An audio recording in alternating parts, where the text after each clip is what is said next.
지난주에 우리는 유다가 아버지를 설득해서 굶주리는 가족들을 살리고자 베냐민을 데리고 이제 애굽으로 곡식을 사러 가는 장면을 살펴보게 되고 이 말씀을 드렸습니다. 애굽엔 이 형제들이 총리의 융숭한 대접을 받고 그 이튿날 이제 즐거운 마음으로 돌아가게 되었습니다. 그러나 총리 요셉은 그대로 그들을 돌려보내지 않고 막내 베냐민의 자루에다가 은잔을 집어넣고 그리고 이제 쫓아가서 이제 그 은잔을 이제 그 자루에 넣은 것을 적발하고 그들을 다 데리고 이제 다 돌아오게 해서 이 은잔을 발견한 이 베냐민을 종으로 삼겠다고 선포를 합니다. 자, 여기에 왜 요셉이 이러한 일을 행하였느냐? 그것은 20년 전 자기가 이제 그 형들의 시기와 그 원망으로 인해 형들의 시기와 그 분노로 인해서 자기를 죽이려고 하다가 종으로 판 사실을 이제 기억하고 내 막내 아우 이 베냐민을 어떻게 이제 그들이 대할 것인지를 지금 이제 시험해 보고자 하는 것입니다. 그러니까 20년 전 자신을 대했던 그 형들이 이제 그 막내 베냐민에게도 똑같이 행하는지 아니면 그들의 행실이 달라졌는지를 보고자 하는 것이에요. 자, 그러한 상황에서 이제 그 형제들이 다 총리 앞에 엎드려서 우리가 당신의 종이 되겠다고 고백합니다. 아, 그럴 거 없다고. 베냐민만 종으로 삼고 너희들은 다 올라가라. 그러니까 이제 유다가 나서서 말을 하기 시작합니다. 오늘은 이 유다가 하는 이 말이 여러분 우리는 무심코 지나가기 쉽고 성경에서 대단히 이 부분이 홀대받는 소홀히 여겨지는 부분 중에 하나입니다만은 사실은 구약 성경 전체에서 예수님의 십자가의 사건을 가장 잘 나타내 주고 있는 그런 구약 성경 중에 하나입니다. 그래서 이 사건을 통해서 유다 지파의 이제 다윗이 왕이 되고 그리고 또 이제 메시아이신 예수 그리스도가 탄생하시는 사건이 유다 지파를 통해서 나타나게 돼요. 그러니까 오늘 이 사건이야말로 오늘 본문이야말로 구약성에서 대단히 중요한 본문인 것이죠. 근데 우리는 대단히 무시하고 있는데 그래서 이 사건을 통해서 이제 그 유다의 이 말이 도대체 어떤 의미를 가지고 있기에 이렇게 중요한 사건인지 살펴보기를 원합니다.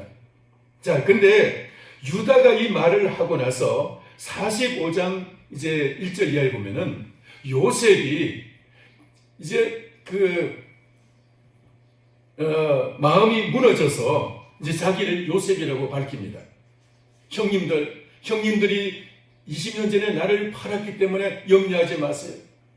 지금 이 세계에 지금 반연한 이 기근을 구원하기 위해서 저를 먼저 하나님께서 이제 이 애굽으로 데려오신 것입니다. 그러면서 형제들 갖다 다 끌어안고 웁니다. 이런 이 요셉의 이런 변화의 모습. 사실은 어떻게 보면 요셉이 좀 근엄한 모습으로 혹은 또 굉장히 이제 멋있는 모습으로 형제들 앞에서 내가 총리가 되었습니다. 형님, 제가 요셉입니다. 라고 나타나야 될 이 상황에서 완전히 그 감정을 이제 억제하지 못하고 무너진 마음으로 이제 통곡을 하면서 큰 소리로 울부짖으면서 형님들 제가 요셉입니다. 형님들 잘 오셨습니다 하면서 주체하지 못하는 그 통곡으로 자기를 밝히는 이 모습은 유다의 이 말에서 그가 어떤 어떤 감동을 받았는지를 우리에게 보여주고 있는 모습인 거예요. 그래서 오늘 이 유다의 말이 도대체 어떤 의미가 있길래 이렇게 요셉은 형님들 앞에서 큰 소리로 통곡하게 되었을까요? 첫째, 이 요셉의 형들이 베냐민을 대하는 태도를 보면서 또 유다가 이 베냐민과 그 아버지에 대한 태도를 보면서 요셉은 20년 전 자기가 팔릴 때 그때의 그 형님들의 태도와 전혀 다른 모습을 보게 됩니다. 20년 전 자기를 팔 때 그 형님들은 어떤 형님들은 죽이겠다고 요셉을 죽이자고 그렇게 울고불고해가지고 그것이 다 통일이 됐어요. 요셉을 죽이기로 하고 이제 웅덩이에다가 빠뜨렸어요. 근데 그 중에서 이제 유다가 특별히 이제 이 요셉을 우리가 팔 거 있느냐? 우리 형제이고 그리고 우리 고륙이 아니냐? 그러니까 팔지 말고 차라리 우리가 죽이지 말고 차라리 팔자. 그렇게 해서 요셉을 살리기 위해서 먼 나라로 이제 팔게 한 것이 바로 유다인 거예요. 그런 그 유다가 20년 전에 자기를 팔 때의 그 선동하던 그 모습과 지금 베냐민을 변호하면서 베냐민을 위해서 내가 종이 되겠다고 하는 이 모습은 전혀 다른 모습인 거예요. 또 뿐만 아니고 그 형들이 이제 그 다른 형들도 역시 마찬가지로 옛날 그 아버지를 원망하면서 아버지의 사랑이 오직 요셉에게 집중된 것에 대해서 요셉을 시기 질투하던 그 모습과 지금의 베냐민을 대하는 태도가 전혀 다른 거예요. 오늘 우리는 이런 모습을 보면서 그 형들도 요셉이 이제 그 애굽에서 외로이 고통을 당하고 그렇게 이제 종살이하는 동안에 형들과 아버지도 고국에서 결코 편안하게 세월을 보낸 것이 아니라는 것을 알게 됐습니다. 동생을 팔고 난 이 형들의 그 20년의 세월을 아픔과 후회 속에서 보내게 되었고, 아버지도 역시 아들을 요셉을 잃은 그 아픔과 그 슬픔 속에서 얼마나 통한의 세월을 보냈는가를 짐작을 하게 한 것입니다. 이것이 바로 요셉이 그 마음이 무너지면서 통곡을 한 이유인 거예요. 여러분, 20년 동안 세월이 지나가면서 요셉은 총리로 이제 성장하고 온 세계를 다스리는 세계에 이제 양식을 공급하는 그런 이제 총리가 됐지만은, 그러나 그 형들도 고국에 있으면서 이제 자기 동생을 판 그 회환과 그 후회 때문에, 그 슬픔 때문에 그들은 결코 쉽게 세월을 보내지 않았어요. 특별히 이 유다는 그 세월 동안 집에서 견디지 못해서 집을 떠나서 방황하다가 이제 그러니까 신앙을 잃고 교회를 떠나서 방황을 하다가 세상적으로 살아가다가 이제 여러 가지 가정적인 상처를 안고, 그리고 이제 불륜을 경험하고, 그리고 이제 부끄러운 모습으로 돌아오게 됩니다. 동생을 팔아버린 이 아픔이 그 형제들 간에도 굉장히 크게 작용을 했던 거예요. 이 모습이 지금 이 형들의 모습 속에서 요셉에게 비춰지고, 그래서 요셉은 형들에 대한 그 마음이 지금 이제 그 분노의 마음도 아니고, 이것은 어떤 그 형들에게 보세요 형님 하면서 이제 뭔가 복수의 마음도 아닌, 정말 형들이 나와 똑같이 그런 이제 아픔의 세월을 보냈다는 이것에 의해서 이제 그들을 이제 사랑으로 자기의 모습을 나타내고 있는 것입니다. 두 번째로, 유다의 말 속에서 요셉이 느낀 것은 유다가 얼마나 아버지를 사랑하고 공경하는지, 또 얼마나 막내 동생 베냐민을 사랑하고 베냐민을 이제 그 책임지고 있는지 하는 그 모습을 보게 된 거예요. 왜냐하면 이 베냐민을 아버지 앞에 데리고 가지 않으면 안 되는 그 이유가 무엇인지를 지금은 조근조근 설명을 하고 있습니다. 20절에 보면은, 우리가 내 주께 아뢰되 우리에게 아버지가 있으니 노인이요 또 그의 노년에 얻은 아들 청년이 있으니 그의 형은 죽고 그의 어머니가 남긴 것은 그뿐이므로 그의 아버지가 그를 사랑하나이다 하였더니, 주께서 내 또 종들에게 이르기를 그를 내게로 데리고 내려와서 내가 그를 보게 하라 하시기로.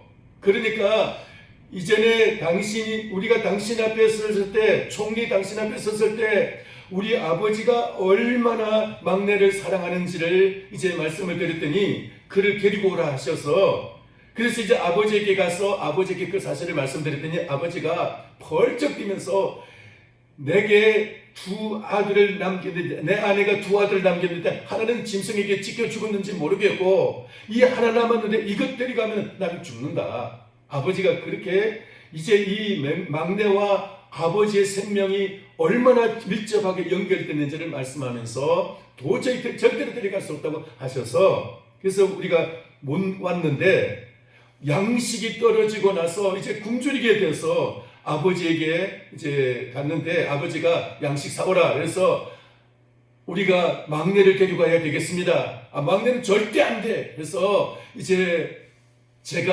유다가 이제 말합니다. 제가 아버지 앞에 사실을 말씀드렸습니다. 그러면서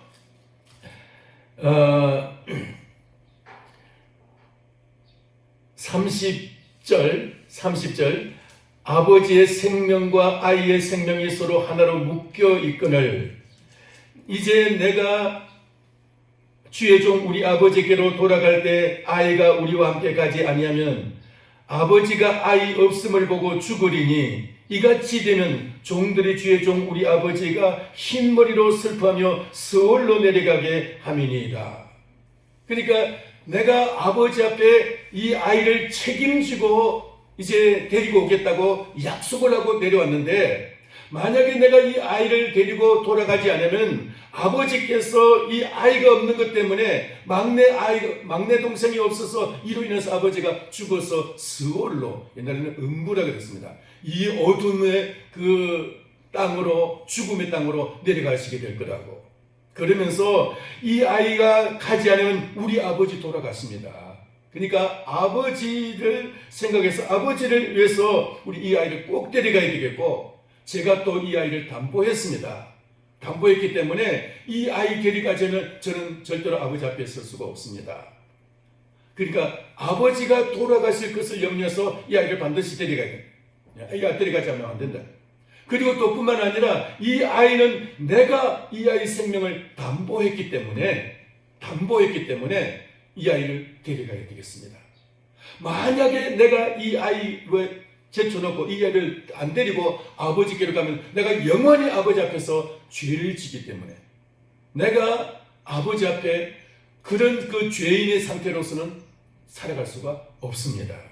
이렇게 이제 말을 하게 된 거예요. 다시 말해서 베냐민 없이 아버지가 돌아가심으로 일평생 동안 죄인으로 살기보다 아버지 앞에서 책임지고 베냐민을 데리고 돌아오겠다는 이 말 한마디를 지키기 위해서 아버지 앞에 약속한 그 말, 아버지 앞에 이 베냐민을 담보하겠다는 이 약속을 지키기 위해서 제가 대신 종이 되고 이 아이를 돌려보내주세요 하고 말한 거예요. 내가 대신 종이 될 테니까 이 아이를 돌려보내주세요. 이것이 바로 예수님께서 십자가에서 우리를 대신해서 주님이 십자가에 달리신 그 모습과 같은 모습인 거예요. 우리는 생각할 때 2000년 전에 예수님이 십자가에 달리심으로써 그것을 우리가 믿음으로 받아들이면 나도 구원받는다. 예수님은 도매끊음으로 그냥 십자가를 지셨고 나는 그냥 내가 믿음으로 내가 구원받는다 라고 생각하실지 모르지만은 오늘 이 말씀을 통해서 우리가 이 말씀을 십자가에 적용할 때 예수 그리스도께서는 오늘 나의 생명을 주님은 담보하시고 내 생명을 아버지 앞에 데려가시기 위해서 예수님은 십자가 앞에 당신의 몸을 내놓으신 겁니다. 그러니까 예수님은 그냥 홀로 그냥 당신이 죽으시고 우리는 그냥 내 믿음으로 그냥 예수님을 믿고 이제 구원받는다 이렇게 생각하면 이게 아니라는 거예요. 예수님 바로 오늘 저와 여러분을 위해서 나의 생명을 대신해서 나를 구원하시기 위해서 나를 담보해서 주님이 십자가에 달리십니다. 그것이 바로 이 유다를 통해서 우리에게 보여주고 있는 말씀인 것입니다. 그러니까 유다는 단순히 자기 약속을 지키기 위해서 아니라 아버지를 사랑하고 공경하기 때문에 또 이 막내 아우 유다를 옛날 20년 전에 요셉을 파는데 선동했던 그 유다가 다시 이 막내를 버려두고 내가 돌아갈 수 없다는 이 막내에 대한 이 애절한 이 책임감 때문에 막내를 사랑하는 그 사랑 때문에 내가 아버지 앞에 막내를 보내고 대신 종이 되겠다고 하는 거예요. 오늘 이 모습이 그리스도의 사랑의 모습이고 오늘 이 말씀을 통해서 바로 유다는 바로 이제 하나님 아버지를 감동시키고 또 뿐만 아니라 우리 그의 아버지 야곱을 감동시켜서 아버지 야곱이 성령에 취해서 자녀들을 축복할 때 창세기 49장에서 유다에 대해서는 이 메시아의 복을 축복을 하거든요. 메시아의 복. 그래서 49장에 보면은 유다야 너는 내 형제의 찬송이 될지라 내 손이 내 원수의 목을 잡을 것이요 내 아버지의 아들들이 내 앞에 절하리로다. 유다는 사자 새끼로다. 내 아들아 너는 움킨 것을 찢고 올라갔도다.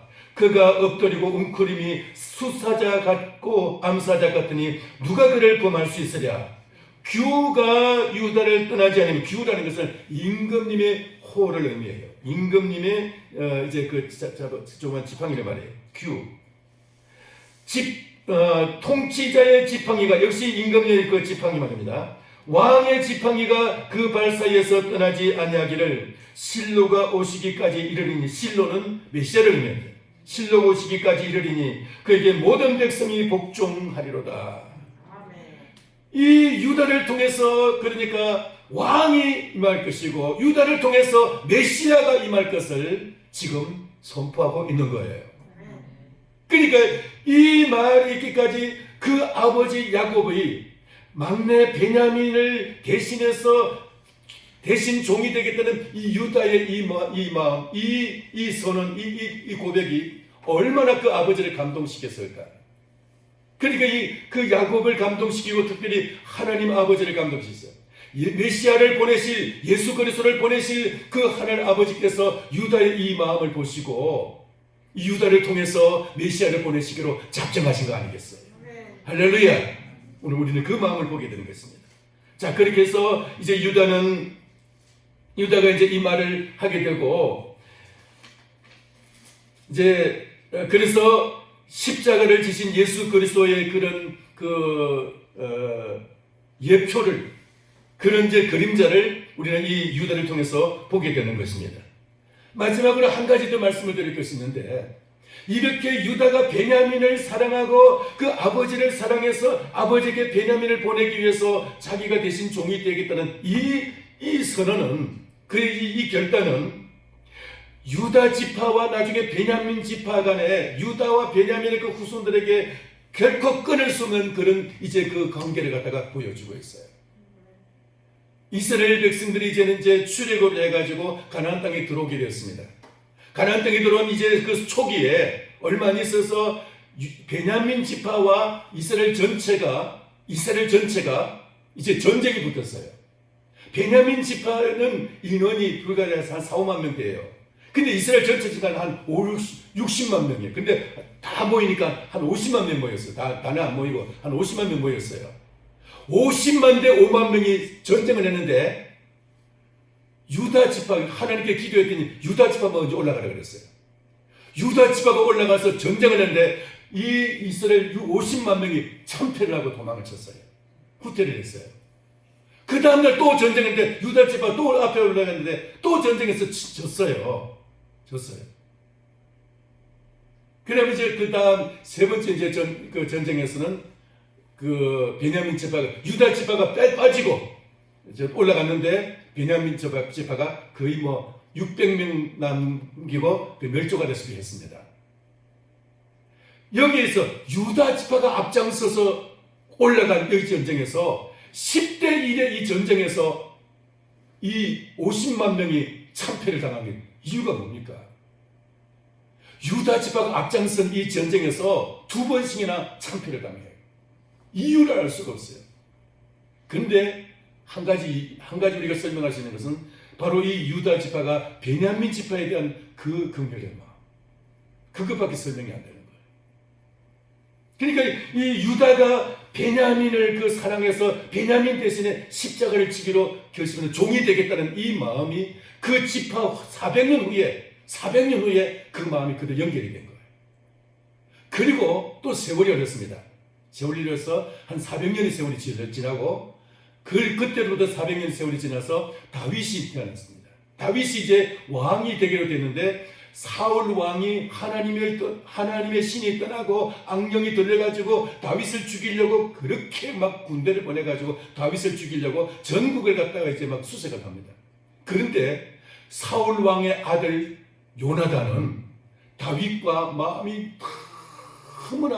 너무나 마음이 그냥 서로 통해가지고 요나단은 자기가 다음 왕이 되겠다고 왕세자로서 이제 완전히 왕세자로서 그렇게 기름 부음 받았어요. 왕세자, 다음 왕으로 정해져 있는 거예요. 그러니까 아버지가 죽으면 자동적으로 왕이 되는 거예요.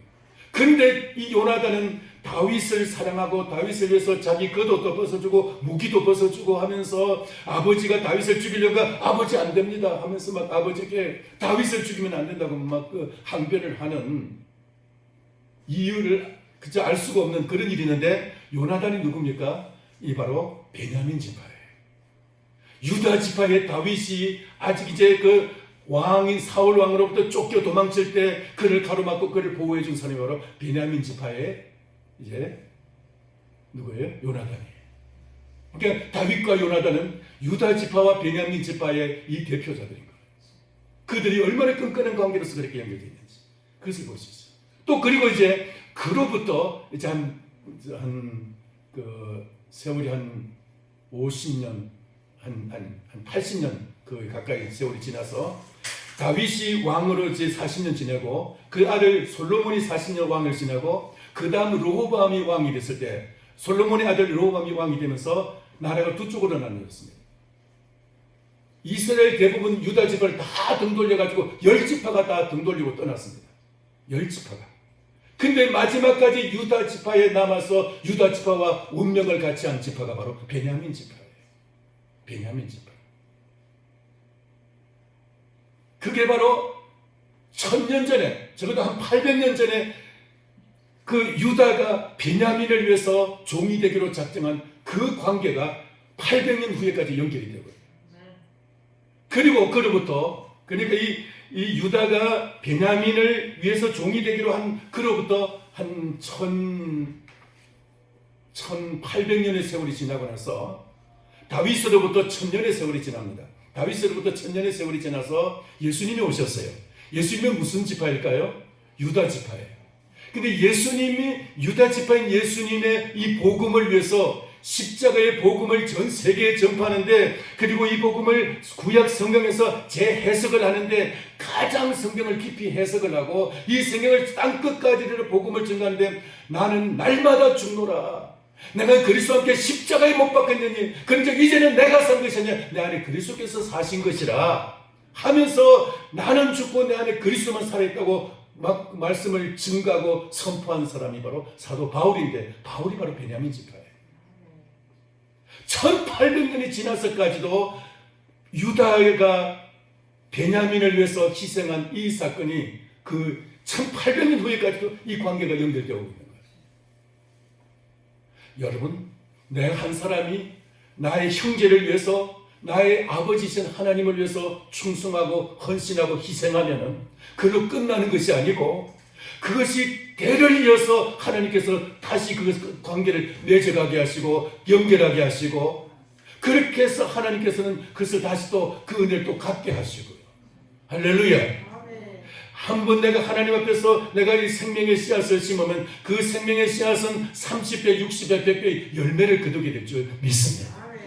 하나님은 반드시 우리가 심은 대로 거두게 될 줄 믿습니다. 유다의 이 희생이 1800년의 세월을 흘려서 계속 이 관계를 유지하게 하는 이 하나님의 이 은혜, 오늘 그것이 저 여러분에게 이루어지기를 축원합니다. 그런 하나님과의 관계, 그런 형제와의 관계가 아름답게 복되게 사랑으로 이어져 가기를 주님의 이름으로 축원합니다. 기도하겠습니다. 살아계신 하나님 아버지, 은혜를 감사합니다. 오늘 유다가 베냐민을 아버지에게로 돌려보내기 위해서 종이 되기로 작정하는 이 아름다운 이 희생이 얼마나 참으로 주님 이 참으로 하나님을 기쁘시게 하고, 또 이제 요셉을 감동시키고 그 아버지 야곱을 감동시킨 사건인지, 또 이로 인해서 400년, 800년, 1000년, 이제 2000년이 지난 세월까지 대를 이어서 이렇게 연관을 지어서 유다와 베냐민의 후손들이 또 이제 이 관계를 유지하는 모습을 보면서, 오늘 우리들도 하나님을 위해서 이와 같이 이웃과 형제들을 위해서 희생하고 헌신하며 사랑의 씨앗을 심는 저희들 되기를 원합니다. 주여, 참으로 유다와 같이 그렇게 사랑으로 심는 저희들 되게 하여 주시옵소서. 예수님의 이름으로 기도하옵나이다. 아멘. 찬송가 400